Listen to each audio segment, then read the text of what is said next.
نہیں فوراً۔ تو پیارے محبوب کے غلاموں، ایک مرتبہ امام الواصلین حضرت قبلہ پیر سید امام شاہ صاحب رحمۃ اللہ علیہ لنگر شریف میں کسی نے بیل دیا، اور بیل بڑا خوبصورت تھا۔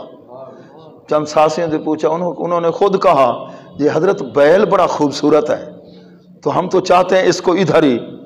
اچھا، آپ نے فرمایا ابھی میرے سامنے اس پر چھری چلاؤ بھائی، یہ میرے ایمان پہ ڈاکہ ڈالنا چاہتے ہیں ابھی، کیونکہ یہ آیا ہے کس کے لیے؟ خیرات کے لیے، تو پیارے لنگر کے لیے آیا ہے۔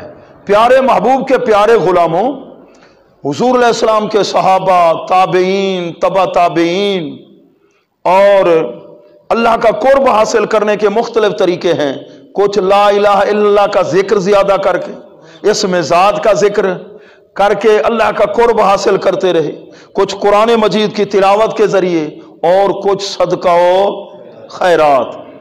تو اللہ کی راہ میں خرچ کرنا صدقہ، اس کی دو قسمیں ہیں، ایک واجبہ ہے جس طرح زکوٰۃ ہے، عشر ہے، تو یہ واجبہ، تو یہ اگر آپ دوسروں کے سامنے دکھا کر دیں گے تو 25 گنا زیادہ ثواب ہوگا چھپا کر دینے کی نسبت۔ اور جو صدقہ نافلہ ہے اس کو چھپا کر دیں گے تو تفسیر روح البیان کے اندر ایک روایت ہے، تو اس کے اندر ہے 70 گنا ثواب ہوگا صدقہ نافلہ۔